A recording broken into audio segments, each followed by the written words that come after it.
Well, we are almost 90 persons here together today, so I think we can slowly starting up. And while I am doing the introduction, it's no big deal if people are popping in here all the time. That's very nice. Welcome and good afternoon to all of you. I hope you are doing well.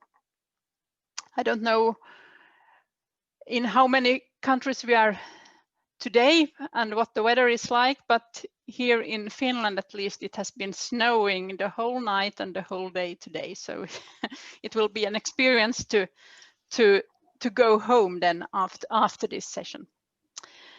But now first, welcome to this BUP webinar series on ESD at universities. We had our first webinar in December with the keynote Professor Arjen Wals from the Netherlands. And occasion 3 and 4 will follow in February and March.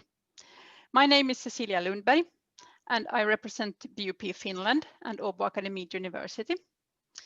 We arrange these webinars in cooperation with Uppsala University, with Swedish, Swedish International Center of Education for Sustainable Development, and the headquarters of BUP, also situated in Uppsala.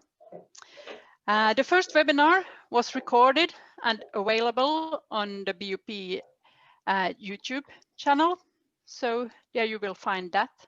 And later you also will find today's keynote there on the YouTube channel. Please also visit BUP websites, both the Baltic University at Uppsala University SI and bup.fi for information on BUP activities. For example, later today, the BUP Space Bridge 2.0 project will be launched. That means that it will be during the whole year. All the national BUP center will have one space bridge occasion at different teams. And the first one will come from Sweden in the end of this month, 28th of January. So follow on the webpage and Facebook, Instagram, etc. for more information about that. But now over to today's program. During the presentation and after, I hope you will be active in the chat and raise questions and comments. We are so many people here, almost 100, so it's not possible for everybody to speak loudly and raise the questions. But Pontus, my colleague from Uppsala, and I will do our best to bring them up afterwards. And the keynote of today, I think those of you involved in BUP from before, and especially at the activities for teachers, know him already. It's Dr. Shepard Urenje from Swedish International Center of ESD at Uppsala. Shepard is an education specialist and in facilitating learning for change strategies. And therefore also he has been involved, and we have been working together with the BUP teachers courses during the last years. And Shepard has been a teacher, facilitator, and inspiration during that courses. And now I give the floor to you, Shepard, please. Thank you very much, Cecilia. Greetings to everybody. It is my pleasure to be with you once again. I am sure those of us who are in the Baltic University, who have attended the Baltic University Programme courses, are familiar with me. I am very happy to be back with you today. My discussion today is a little bit unfamiliar, I should say. I have decided to call it Confronting Tensions and Paralysis in Sustainability. And I will be looking at working with education for sustainable development, complexity in higher education. In other words, here I am looking at how education for sustainable development is implemented in higher education circles. Okay, so we begin. The two pictures that I have in front of me on the screen there are representing BUP change project courses at different stages. And these change project courses are the ones that are the ones from which I am getting my discussions from, looking at how the change project course has helped higher education to navigate through in implementing sustainability education. I would like to begin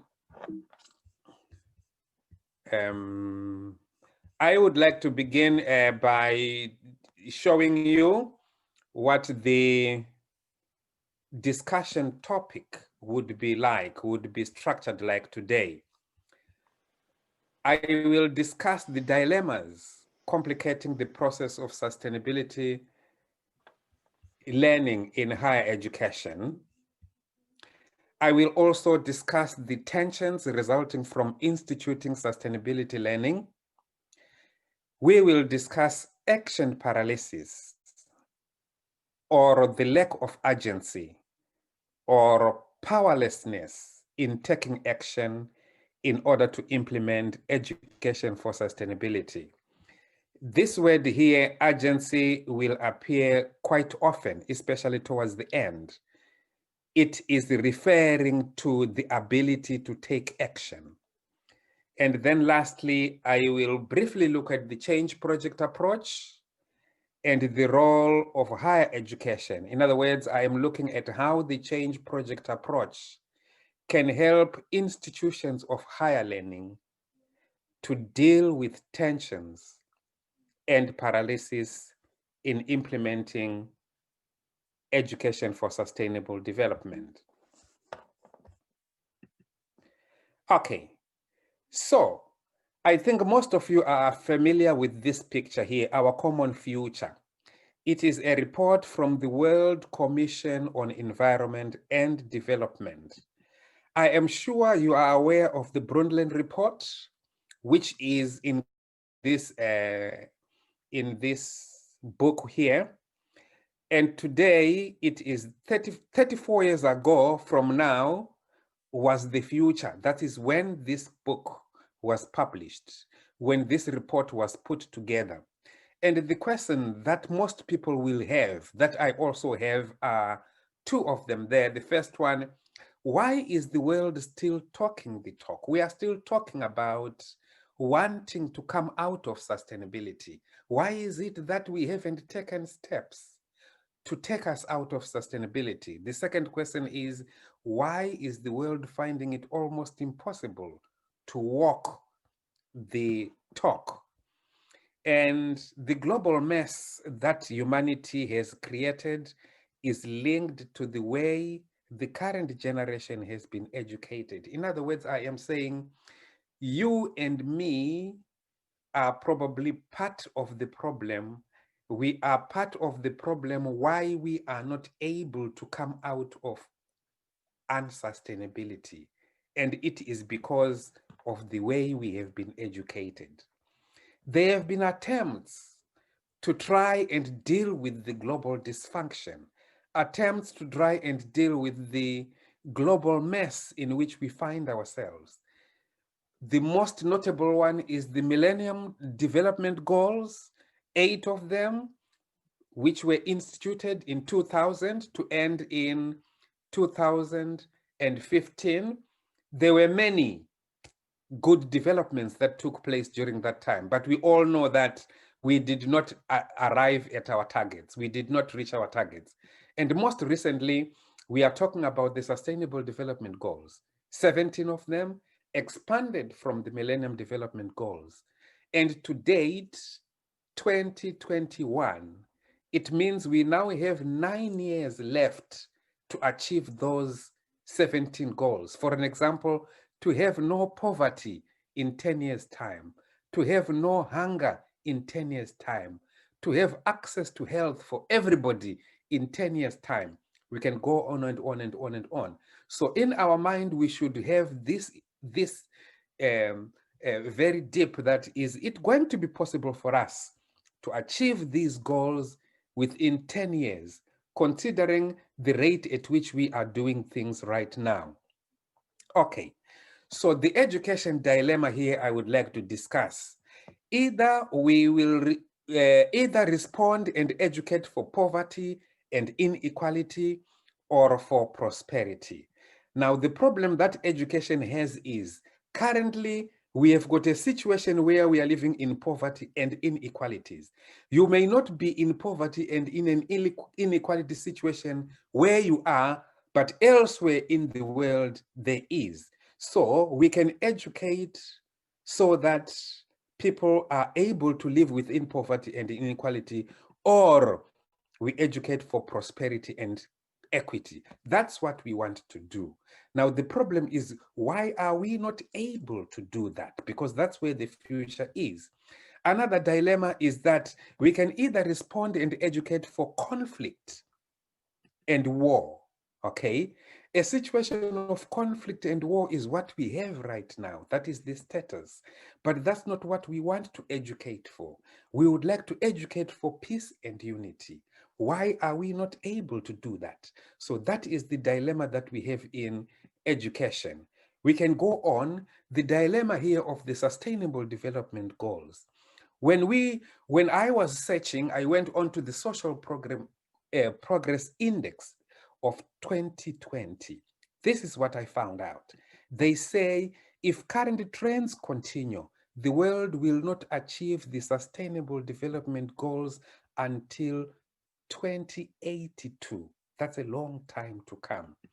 And now that we have COVID-19, which was introduced into the world, which came into the world in December 2019.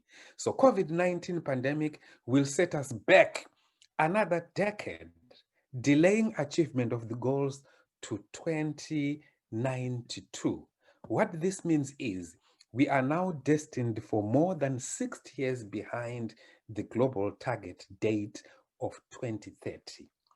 I am not trying to paint a picture of gloom and doom here. I am saying if we continue doing nothing, or if we continue doing very little here and there, we will not achieve the Sustainable Development Goals by 2030. At best, we can achieve the Sustainable Development Goals by 2092. So what it means is we have to step up whatever we are doing in order for us to speed up the rate at which we are trying to tackle this situation. And education is key. So what we would like to look at here is how can higher education change from being part of the problem to become part of the solution, so that we step up the things that we are doing in order to alleviate or to arrive at the Sustainable Development Goals. My next slide here is on the dilemma of the hegemony of the status quo. If the hegemony of the status quo determines what is assumed and therefore no longer contested, teaching and learning that wants to contribute to transformation cannot assume that visions of sustainability are not tainted by persistent, unsustainable assumptions. What I am saying here is that as long as the past is not contested, we have to contest the hegemony of the past in order to move forward. In other words, we are saying here, we have to admit that our past, we have got persistent, unsustainable assumptions that we have to confront, that we have to contest in order to move forward. So the next one here is, What is the challenge really? I have quoted here a quote, David Orr, 2004. This is what he says: the knowledge, skills, aptitudes, and values necessary to industrialize the earth are not necessarily the same as those that will be needed to heal the earth or build durable economies and good communities based on principles of equity and sustainability. In other words, we need creative and generative spaces for social transformation. As long as we are thinking in the same way that created the mess in which we are, we will not be able to take ourselves out of sustainability. So we need an education system which disrupts this kind of thinking, which has got a different way of thinking and advocates for a different way of acting for us to come out of this mess or this dilemma. Okay, do we know the kind of competencies that will take us out of sustainability? This is a dilemma of competencies. Competencies here are those skills and abilities that we need in order for them to take us out of unsustainability. And these are the skills that education should be putting into citizens. It should be, these are the skills that our citizens or people should be empowered with in order for us to take us out of sustainability. Okay, learning is important to respond to the challenges of sustainability, but we do not know the type of learning needed and associated processes and qualities of learning. If we knew this, we would have done this long back. Okay, we are not quite sure. We have got assumptions. We know the skills that can take us out, but how do we educate for those skills? How do you educate for those competencies? Current challenges reflect the type of learning that we have received. Our inability to deal with this situation is a result of how we have been educated. So the trend is continuing here that we have been educated for unsustainability. We have not become unsustainable because we want to be unsustainable. You go to the shop, they will still give you a plastic bag, which you don't need probably. So we don't choose to be unsustainable. Society is designed as an unsustainable society. Okay, so our ability to confront these challenges are questionable. Yes, we have talked a lot about this not being the right way of treating the earth, treating each other, etc. But our ability to actually act, the urgency to act, is questionable. Why are we not able to take action decisively and deal with this situation? And this is where our education is failing us. That education is not helping us to be active, is not helping us to take action and be decisive as fast as we should. Okay, so we have tensions. When we try to implement education for sustainable development, we have tensions. But the good thing is, emerging pedagogical practices have the potential energy for practitioners to confront historically accumulated structural tensions within the system. That when you involve yourself in a pedagogy which has been influenced by our change project approach, you have the potential of dealing with these tensions and you can see results of moving forward.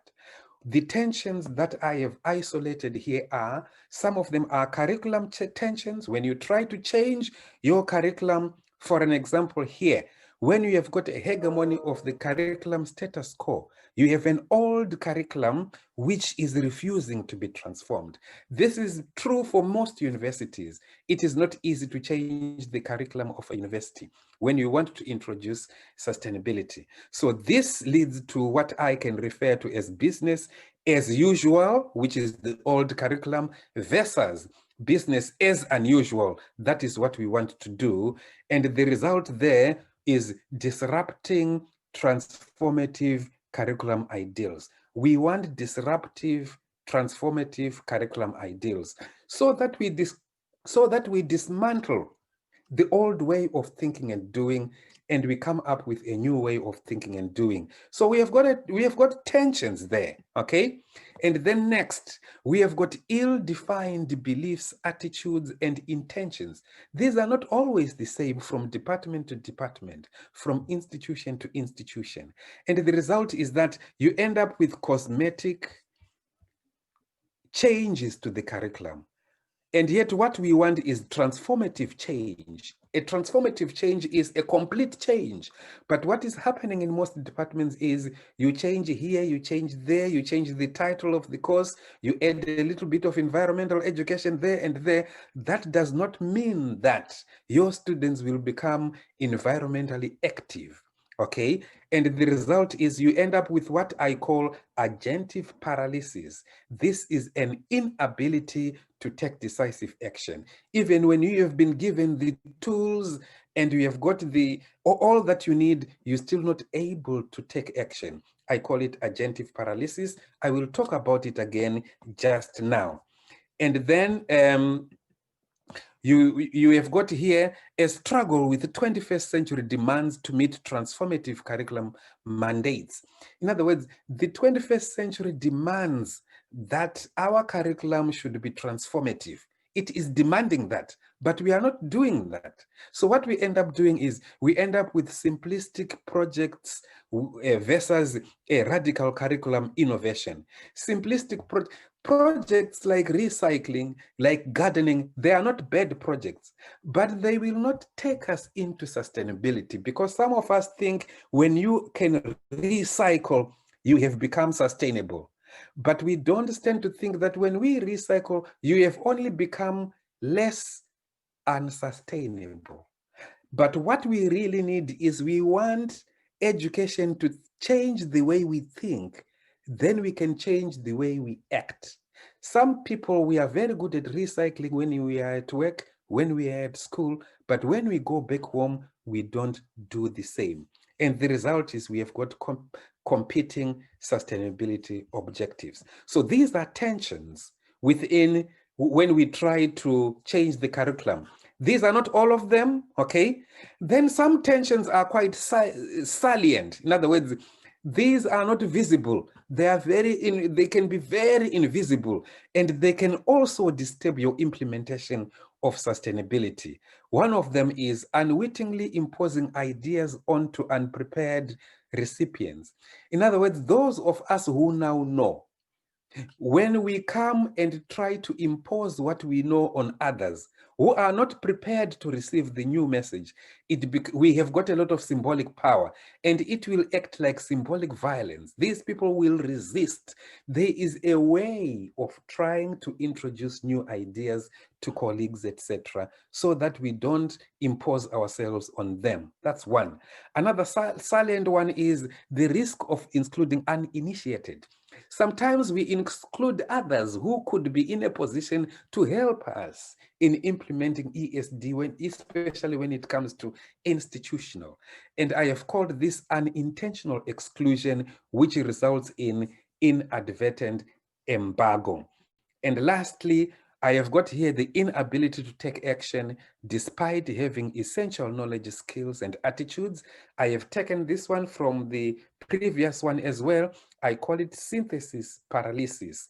In other words, we have got agentive paralysis here. You will not be able to do work to change things, even when you want to do so. I will discuss paralysis later on. So these are tensions, okay? So what I am saying here is there are tensions when you try to implement sustainability, but you will also find yourself paralyzed, unable to take action. But these tensions here are supposed to ask you to be more progressive, to be more proactive. So I have labeled here managing agentive paralysis to confront the hegemony of the status quo. In other words, I'm saying you can manage paralysis. Paralysis has been managed in many different ways in the projects that we lead. Okay, so here we are talking about I'm talking about the action deficiency syndrome, which I have referred to as agentive paralysis.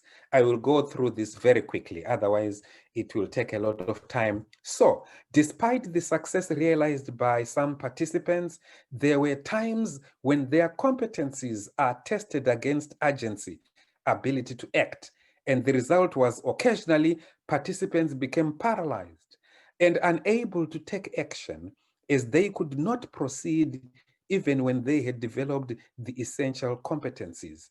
This inability to take action brings about action deficit syndrome, or you can also call it action deficit disorder. I have referred to it as agentive paralysis. So agentive paralysis combines two things: action deficit syndrome, you want to act but you are not able to, and also action deficit disorder. This can come at, I have isolated at least 3 ways by which this can result. The first one is, I have referred to as overwhelming convolution, which is a result of wicked problems.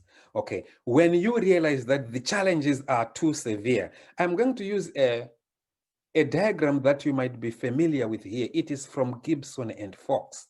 We have got what they refer to as simple problems. They are clear and you can deal with them. They are quite obvious, okay? Like there's malaria, you have got malaria tablets, malaria is gone, okay? But you also have problems that are complex, problems that resist solving. The problem and solutions are not clear, but can be understood with time. You need time for complex.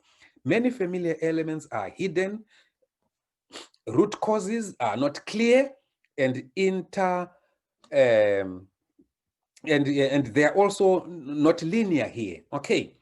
But most of the sustainability challenges that we have are wicked problems. Wicked problems are difficult to define. The problems that we have with climate change, for an example. COVID came only in December 2019. We all already have multiple explanations on what it really is. It is so complex. For the first time, the whole world has been affected. So these resist defining, and the problems and solutions are not easily understood, and they keep shifting when we try to define them. This is one reason why educationists find it impossible for them to take action, because they just say, this is too much for us. Challenges are too severe to bear. The second one is called analysis paralysis. Analysis paralysis is where action was hard to pin down due to overthinking about the complexity and uncertainty of surrounding details on the one hand, and on the other hand, the convolution was simply overpowering. There is excess contemplation of complexity. And then the third one is inappropriate ESD strategies. When your ESD strategies are not appropriate, you find yourself powerless. One good example that I found is that the problem of waste management, where participants were aware that even after all the plastics have been put in a bin, separated your waste, they were still going to end up in the same rubbish dump, just as they would have been when you had not separated them. So you find out that people say, but what's the point in separation? But as educationists, we must not forget that what we are doing is we are educating so that people think to act differently. What happens after is something else. Our duty is to enable thinking which is in line with the 21st century. That's where education is. You are giving people enough skills and knowledge to be able to act. Now, many times we get frustrated when our actions are not shown in the everyday life. Okay, so this is a summary of agentive paralysis. I talked about overpowering convolution, challenges are too severe. I talked about analysis paralysis, excess contemplation, and I've just talked about inappropriate strategies. This now gives us the diagram of what I have called agentive paralysis, inability to act, even when you have got all the skills and attitudes required. I have got an example here. I will not read all of it. I will just read a bit of it. This comes from a colleague from Uppsala University, Ulrika. She says, well, for me, it has been when trying to fit sustainability competencies into the university bureaucracy in terms of examination and grades, there is an openness for transforming the classroom activities. But when it comes to grades and examination, the open door closes. Then we are back to written individual examinations, which basically examines the student's ability to write what the teacher likes. I will not continue. So she is saying here, the university demands an examinations which test the student the ability to write. It doesn't test whether they have been empowered to act in a sustainable way. It doesn't test that. So the result is we are not able to deal with the situation as we should. Okay, I have got another example. This time it comes from a colleague from Ukraine. She says, firstly, there was a huge resistance from the colleagues who had to join the teacher training programs, as they did not want any changes, that is apathy.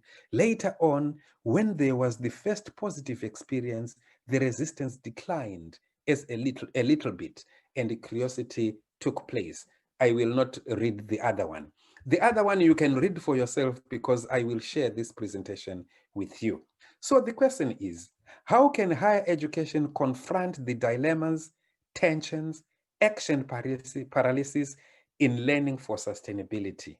I will use lessons from the change project approach when I'm talking about confronting tensions and paralysis here. I will mention the change project very quickly. I am assuming that most of you are aware of the change project process. This process here, which is cycle 1, which we call key action research cycle, is a pre-course preparation where the participants of a change project, universities will identify the challenges that they would like to deal with.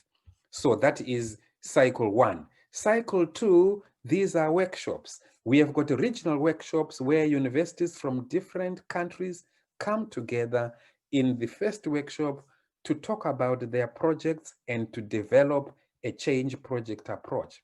What they are saying here is, how can we teach for the 21st century? How can we change our curriculum so that we teach for the 21st century? So we've got 2 regional workshops. The first one is they develop their change project. The second one is a peer review of their change project. Okay, and now the task is that here, that's where we have got our tensions. The threshold here, agentive paralysis thresholds, that's where we've got our tensions. That's where we've got our dilemmas. That's where we've got our paralysis. Now, the challenge is, how do you cross this? Before you cross this, what we develop here is not going to be implemented. So when we cross that, then we get into cycle 3, where the change project is going to be implemented, where you find institutionalization taking place. And we have called this a thesis action research, where a research cycle, where the change project, in some change projects, they have crossed the threshold and institutionalization is taking place.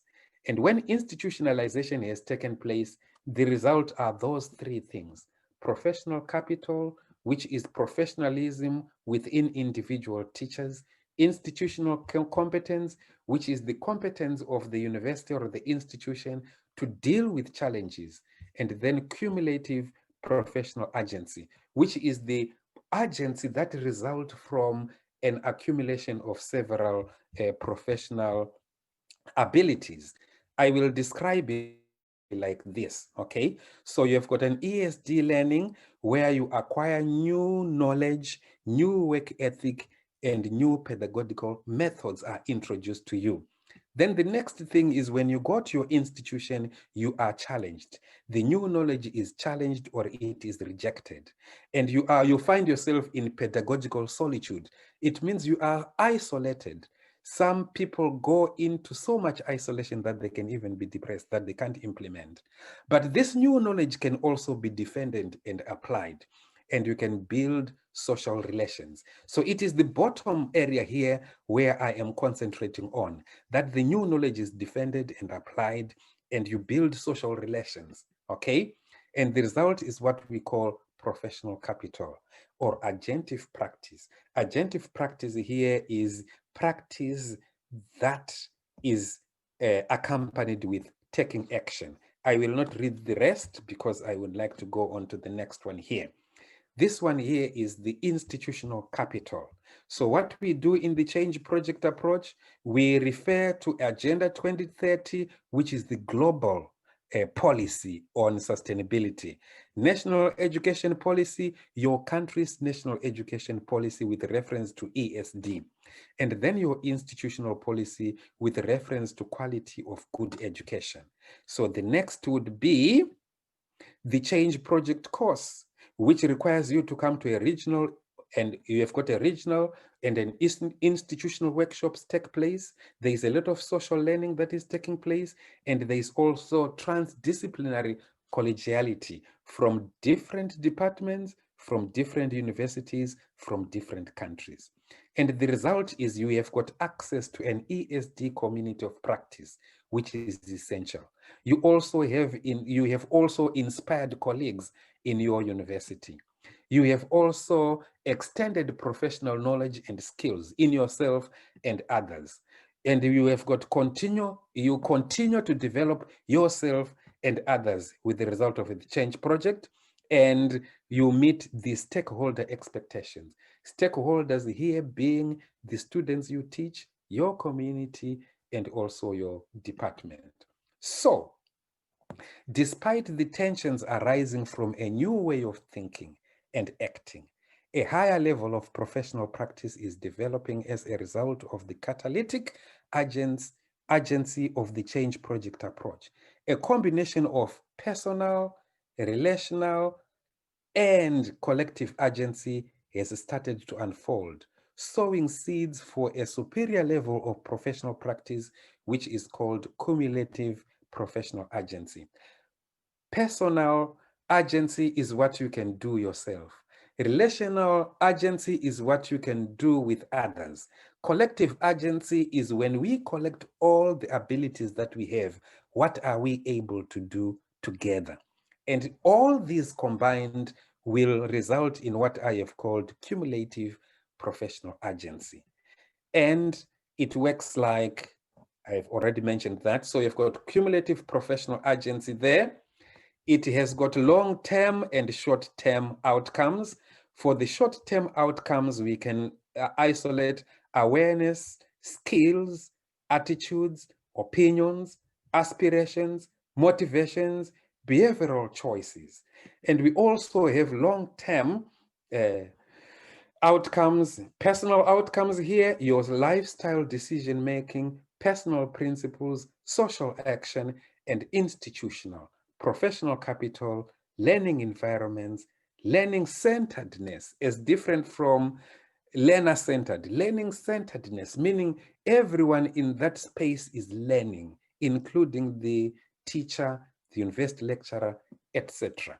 So this last diagram here is showing that what is happening with the change project approach, that the change project approach in some projects, this is how it has been able to deal with dilemmas, tensions, and dysfunction of action paralysis. And I think I will end here. The question that I will leave you is, in what ways are we preparing ourselves with competencies or skills that meet the local and global challenges of the 21st century, bearing in mind that there are dilemmas, tensions, and paralysis? I will end here. Thank you very much. Thank you, Shepard, very much. A lot of things to think about.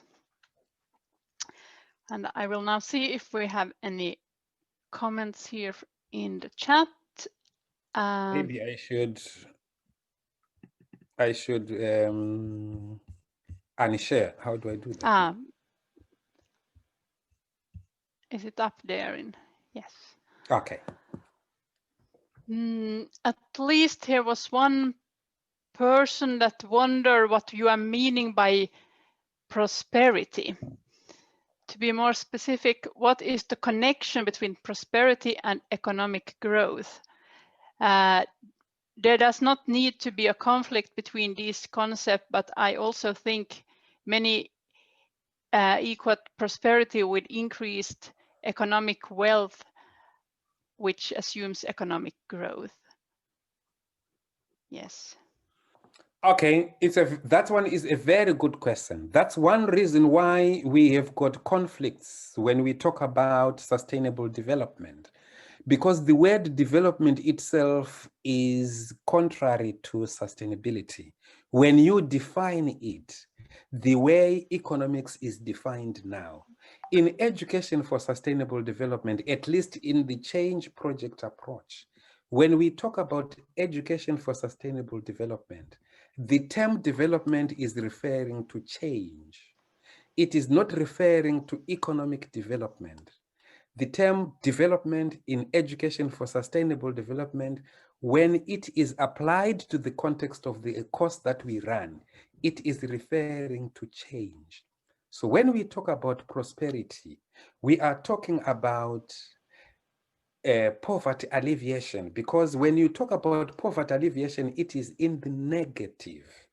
But when you talk about wealth creation, even for those people who are in a rural setting, that they can become self-sufficient in food, they can become self-sufficient in their day-to-day lives. We are talking about the standard of life of the poorest of the poor.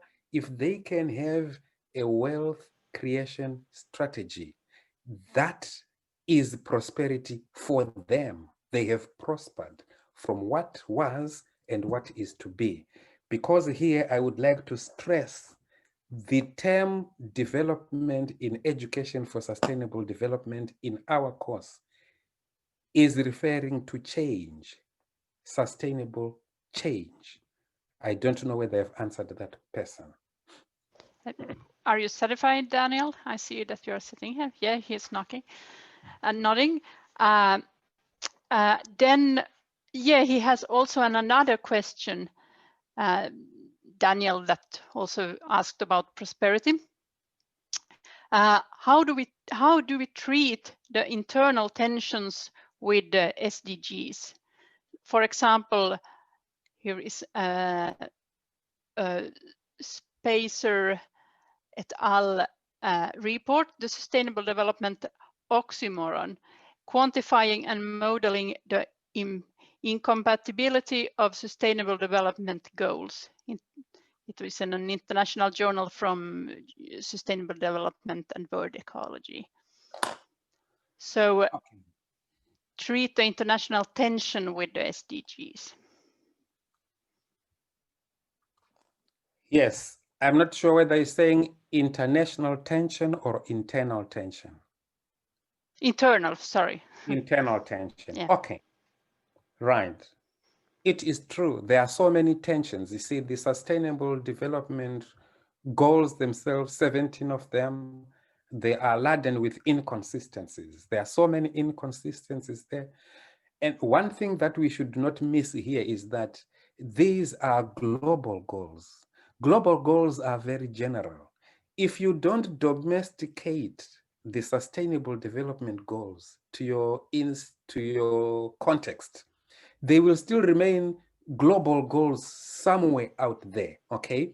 The most important thing in the work that we do with the Change Project course, when we look at the sustainable development goals, we would like to encourage participants to domesticate those goals. When you domesticate them, they don't come as they are. You are saying, for Sweden, goal number 1 means this, because goal number 1 for Sweden does not mean exactly the same thing as goal number 1 in South Africa. Okay, the poverty that you find in Sweden, the poverty that you find in Malawi or Zimbabwe, it is not the same. So when we deal with them, we are looking at local context, local solutions to deal with a complex problem of hunger, for an example. When we talk about food security in Southern Africa, it is a result of a combination of factors. Things like climate change, things like also disempowerment of people when you take away their seeds. That's different when you talk about food security in Europe. So 3 things I can say here is that 1, sustainability issues are contextual. You have to domesticate them to your context. That's 1. Then 2, they are contested. If they are not contested, then they cease to be complex problem. They are contested. It's good that you see these inconsistencies. That's why our education system should be different, because we are not talking about something that we know. We are talking about something that is uncertain. So they are uncertain. And also they are very complex. In fact, we can say they are more than complex now. They are wicked problems, which are very difficult. They refuse to be defined in the way we define things under normal circumstances. I can also say that the Sustainable Development Goals are not all the goals when you look at different countries, different regions, etc. There are some things that are missing there. Okay. Definitely when I go down to the Southern African context, I find that there are quite a few things that have not been looked at there. For an example, the goal on economic development would be removed and it will be replaced with wealth creation. So if you don't domesticate it like that, then it remains out there in the air and it may be less meaningful. The job of educators is to help us to contextualize, to domesticate them, to identify local solutions, to say, what does goal number 1 mean for my context? What is the role of higher education? How can higher education empower young people to deal with this goal such that they are able to act, to think and act in a different way from the way we are acting now? Thank you. And then we have here a question from Gert Olof in Umeå. He is asking how is it possible to increase the speed in the change process?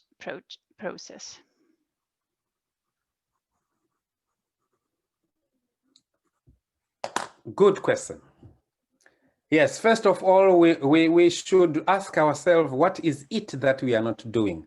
My first question there was on Our Common Future. That book was published in 1987. It is 34 years now. And when that book was being published, I don't think they ever thought that after 34 years, we will still be where we are. They thought maybe we would have moved quite fast. That's the problem with education. Here we are talking about complexity. We are also talking about economy. That's why the goal on economic development is a very difficult one, because I can give an example. For an example, in climate change, the big oil companies in the world have spent billions of dollars every year on climate lobbying. They pay scientists to prove that climate change is not only a result of fossil fuels, that there are other causes, okay? That fossil fuels is just one.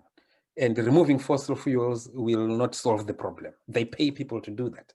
If it was true, you don't need to pay people to do that, okay?